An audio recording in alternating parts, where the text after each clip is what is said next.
Bonjour à tous, bienvenue dans ce tutoriel pour Ledger Stacks.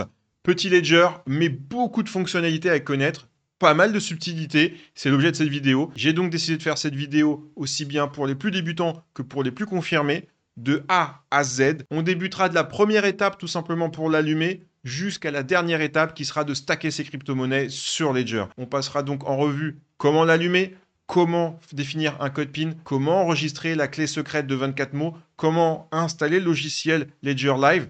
Maintenant, on l'appelle Ledger Wallet, ça a changé de nom. Comment également, sur le côté droit de votre Ledger, vous avez un petit bouton, un peu comme l'iPhone ou pour les Samsung, là, vous cliquez dessus. Vous avez ici un écran blanc. Vous appuyez en bas, regardez, vous avez un petit bouton où c'est écrit Continue. Vous avez également ensuite, après, une page qui vous indique que les cryptos sont stockés sur la blockchain. Vous cliquez sur Continue. Vous avez un autre message qui vous informe évidemment qu'il y a une clé privée qui permet d'avoir l'accès aux cryptos. Vous avez un message qui vous informe que Ledger Stacks va générer la seed et la stocker. Et il vous dit que Ledger Stacks passe en revue les transactions avant signature. Il vous informe également que pour pouvoir envoyer, recevoir et swapper de la crypto-monnaie, ça se passe dans Ledger Live. Bon, il n'est pas vraiment à jour. Moi, le mien, c'est écrit Ledger Live, alors que maintenant, c'est Ledger Wallet. Mais on va y revenir un peu plus tard quand on va installer le logiciel sur l'ordinateur. Première étape, tout en bas, regardez, vous cliquez sur Setup without Ledger Live. Vous allez ensuite cliquer sur Skip Ledger Live. Vous allez cliquer sur Set Name. Ici, vous allez définir un nom pour votre ledger. Parce que, alors ici dans la vidéo, j'en ai que un. Mais en fait, vous pouvez stacker vos ledgers les uns sur les autres. Et d'ailleurs, c'est pour ça qu'ils l'ont appelé Stacks. C'est qu'en fait, ils sont aimantés. D'ailleurs, vous le voyez quand vous prenez ici la pochette. Vous voyez, c'est aimanté. Eh bien, en fait, vous pouvez avoir plusieurs ledgers les uns sur les autres. Un, par exemple, ça peut être portefeuille Bitcoin. Un autre portefeuille Ethereum, où vous pouvez avoir une autre conception des choses.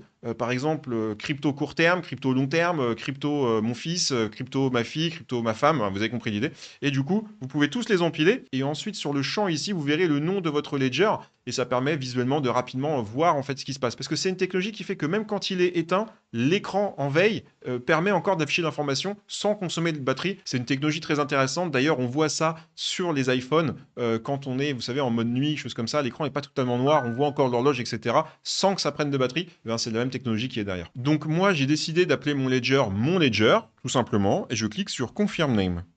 Je clique tout en bas sur Tap to Continue.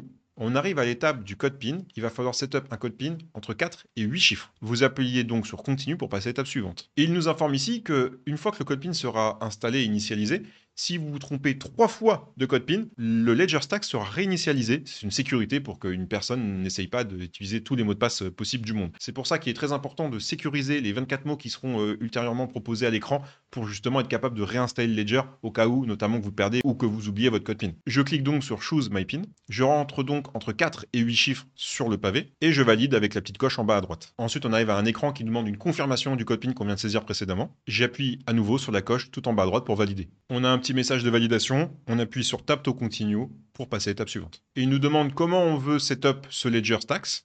On clique sur Continuer. Ici, on a deux options. Soit on setup ce Ledger Stacks comme un nouveau portefeuille, soit on importe un portefeuille qu'on détient déjà, donc on a déjà 12 ou 24 mots. Ici, dans cet exemple, je vais partir du principe que vous n'avez pas encore de portefeuille et que vous allez le créer. Et si vous avez déjà un portefeuille mais que vous n'avez pas de crypto qui est stacké quelque part, ça peut être intéressant de repartir sur un wallet neuf, comme ça vous êtes sûr qu'il n'y a pas de signatures qui ont été faites sur la blockchain, etc., qui peut éventuellement compromettre vos fonds. Comme ça, vous repartez vraiment avec une feuille blanche. Et une fois que votre nouveau Ledger Stack sera configuré, vous pourrez transférer les crypto-monnaies que vous aviez sur l'ancien portefeuille vers ce Ledger Stacks et être sûr que là, vous êtes vraiment sur une configuration parfaite. Si par contre, vous avez stacké la crypto sur des différentes blockchains, différents protocoles, etc., bon, vaut mieux que vous importiez, ça sera peut-être beaucoup plus simple. Donc, on clique sur Setup as a new wallet. Donc là, il nous dit qu'il va générer des mots secrets. On clique sur Continuer. Il nous dit qu'il va en générer 24. On clique sur Continuer. Là, il nous informe que les 24 mots qui vont suivre sont le seul moyen de récupérer les informations d'accès au portefeuille et la crypto-monnaie, puisque s'il est cassé ou perdu, il n'existe pas d'autre solution que d'avoir les 24 mots qui vont suivre bien au chaud. Quand vous avez appuyé sur Continuer, vous arrivez à cette nouvelle page. Ici, on nous informe que si une personne met la main sur ces 24 mots, eh bien, elle pourra accéder évidemment au fond et pourra en faire ce qu'elle veut. Vous appuyez sur Continuer. Ici, on a un message très important, très souvent sous-estimé. Ne prenez jamais en photo les mots qui vont suivre. Parce qu'il existe des applications malveillantes sur Apple Store et sur Google Store, qui scanne les photos que vous avez sur le téléphone et qui arrive à extraire automatiquement toutes les séquences de mots liés à la crypto-monnaie. Ok, donc, soyez vigilants, ne prenez absolument pas de photos, ça c'est le premier point. Le deuxième point très important, vous ne devez jamais entrer cette phrase de 24 mots sur n'importe quelle autre wallet connectée au web, parce que là, vous mettrez en danger vos crypto-monnaies. Il vaut mieux utiliser un wallet secondaire ou pourquoi pas faire une connexion avec votre Ledger Stacks et MetaMask. J'ai une vidéo dédiée sur le sujet avec également Phantom, etc. pour faire une connexion qui fait que vous pourrez faire de la finance décentralisée, mais à chaque fois, vous validerez depuis le Ledger Stacks sans avoir à exposer vos 24 mots secrets sur le web. Là, vous cliquez sur I understand. Donc là, on a un message qui nous dit, bah voilà, tenez-vous prêts, les 24 mots vont suivre, soyez en place. Pour être prêt au sens que Ledger l'entend, vous devez être muni maintenant des 3 petits cartons que vous avez ici dans la boîte orange et évidemment d'un stylo qui va bien, puisque vous allez noter les 24 mots sur ce petit carton et ce petit carton, vous allez le cacher et le mettre en lieu sûr, ce qui fait que si vous perdez un jour ou vous cassez votre ledger, avec ces 24 mots, vous pourrez réinitialiser votre portefeuille et ne pas perdre l'accès à votre argent. Et vous avez même 3 petits cartons, parce que vous pouvez avoir un carton dans la même maison ou l'appartement où vous avez votre ledger, mais si l'appartement prend feu, eh ben vous perdez la ledger et le carton. Donc la bonne pratique, c'est d'avoir le Ledger Stacks, par exemple chez vous à la maison, mais d'avoir les 24 mots ailleurs. Pourquoi pas chez la mamie, chez le grand-père, bref, là où vous voulez. Vous appuyez maintenant sur Continue. Vous avez maintenant à l'écran 6 mots qui apparaissent. Vous allez noter dans l'ordre de 1 à 6 les 6 mots sur le petit carton. Ensuite, vous cliquerez sur Next. Pour des raisons de sécurité évidentes, je ne peux pas montrer les 6 mots que je vois maintenant à l'écran, mais je vais les noter ici sur la première page. Quand les 6 premiers mots sont notés, vous appuyez sur Next et vous répétez la même chose jusqu'à la fin. Une fois que vous avez cliqué sur Done, vous arrivez sur l'écran ici qu'on voit. Ça va être la phase maintenant de vérification des mots pour être sûr que vous avez bien noté comme il se doit et convenablement. Donc ici, vous cliquez sur Start Confirmation. Et là, à l'écran, vous avez 4 choix pour chacun des 24 mots. Donc là, vous devez reprendre votre liste que vous avez écrite à l'instant et vous devez sélectionner le bon mot à chaque fois parmi les 4 qui vous est proposé à l'écran, et ceci pour les 24 mots qui ont précédé. Une fois que c'est fait, que vous avez passé tous vos mots en revue, vous avez une petite page qui dure quelques secondes, Confirming, et vous arrivez ensuite à la page que vous voyez ici à l'écran. Vous appuyez tout en bas, Tap to Continue. Petit rappel ici qui nous dit bien que cette phrase secrète est seulement pour vous et personne d'autre. On clique sur Continuer. Ne partagez sous aucun prétexte cette phrase, sinon ça sera la perte quasiment assurée de vos cryptos. Ne la perdez pas non plus. Je rappelle, si votre ledger tombe en panne, c'est la seule façon de récupérer l'accès à vos cryptos. On a fini la première partie. Je vous laisse cliquer sur Tap to Continue. À présent, on va connecter le Ledger Stacks à l'ordinateur. Juste avant, il y a une petite étape à faire. Je vais vous montrer tout ça sur l'ordinateur. Il va falloir télécharger le logiciel Ledger Wallet, anciennement Ledger Life. Donc la première étape, c'est de se rendre sur ledger.com. Et ici, 2 options. Soit ici, à la place du FR, vous enlevez le FR et vous écrivez Start. Voilà, ça vous amène directement à l'écran de téléchargement du bon logiciel. Sinon, vous allez tout en bas, tout en bas, tout en bas. Et ici, vous avez Get Start. Et là, ici, vous avez Start Using the Ledger Device. Vous cliquez dessus, ça ramène à la même page. Vous téléchargez l'application qui dépend de votre système d'exploitation. Moi, je suis sur Windows, donc je vais télécharger Windows. Si vous êtes sur Mac, vous cliquez sur Mac. Enfin bref, je vous apprends rien, vous avez compris. Et évidemment, sur mobile, vous avez également la version iOS et Android. Vous cliquez ici sur Download for Windows et vous installez le logiciel. Vous connectez le Ledger Stacks à l'ordinateur avec le câble d'origine. Vraiment le câble qui était dans la boîte, pas un autre. J'insiste, sinon ça ne risque de pas fonctionner.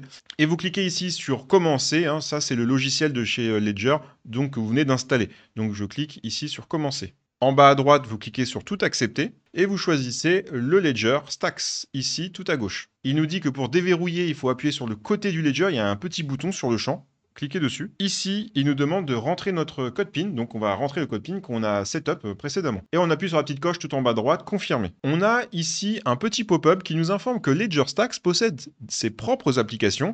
Elles sont indispensables pour effectuer des opérations. Effectivement, Ledger fonctionne comme ça. Ce n'est pas vraiment nouveau. Ledger, NanoX, etc. avait également ce système d'application. Donc, on va cliquer ici sur Installer maintenant. Ici, nous avons un petit message qui vient de surgir sur le Ledger. Vous allez cliquer sur Allo. La traduction française, ça veut dire autoriser. Et là, il va installer par défaut l'application Bitcoin Ethereum, Solana. Alors, ce sont des must-have, que ce soit Bitcoin, Ethereum ou Solana. Ce sont des blockchains qui sont dans le top 10 et c'est les plus utilisés au monde. Ici, on voit la barre de progression qui se fait sur le Ledger Stacks. Et là, vous allez avoir 3 fois cette barre de progression, une fois pour Bitcoin, une fois pour Ethereum et une fois pour Solana. On voit à l'écran les logos des applications Bitcoin, Solana et Ethereum qui ont été installés. Ce que vous voyez à l'écran, c'est Ledger Recover. C'est un service qui est payant de la part de Ledger qui permet à Ledger de stocker vos 24 mots secrets et en contrepartie, vous payez pour ça. Et si un jour vous avez un problème, ils pourront vous redonner les 24 mots. Franchement, tenez-vous loin de ça. On voit déjà qu'il y a eu des problèmes chez Ledger avec des fuites de données. Peut-être que c'est mieux, mais c'est peut-être pas parfait non plus. Aujourd'hui, les hackers sont particulièrement avisés sur ce genre de choses. Déjà qu'ils arrivent à rentrer dans les bases secrets défense de l'État français, ça fait scandale. Alors, moi, je me tiens personnellement loin de ça et je vous recommande de ne pas souscrire à ce genre de truc. Il vaut mieux que vous stockiez votre clé secrète sur le petit carton qu'on a écrit ensemble tout à l'heure dans un endroit vraiment sûr et que vous fermiez votre bouche et que vous parliez pas trop de crypto autour de vous et ça se passera bien. Et allez, en haut à droite, on va fermer tout ça. On a un petit récapitulatif qui nous dit qu'on va pouvoir transférer, acheter des cryptos, synchroniser avec d'autres comptes, personnaliser le fond d'écran, etc. On va cliquer ici sur plus tard. Je rappelle qu'il reste des possibilités plus étendues, notamment la connexion de votre Ledger Stacks à des hot wallets, MetaMask, Trust Wallet, Rabi Wallet et Phantom par exemple. Une fois de plus, je vous invite à vous abonner à la chaîne pour accéder facilement à ces contenus afin d'exploiter toute la puissance de votre Ledger. S'il y a des choses qui ne sont pas claires durant tout ce tutoriel, n'hésitez pas à envoyer des messages sur les commentaires de YouTube, on vous y répondra. Et rappelez-vous aussi, dans le groupe Telegram, vous trouverez beaucoup d'aide, beaucoup de support, beaucoup de ressources. Donc n'hésitez pas à rejoindre. Et rappelez-vous de ne jamais divulguer les 24 mots secrets parce que quelqu'un pourrait vous voler vos fonds. Allez, je vous retrouve dans une prochaine vidéo.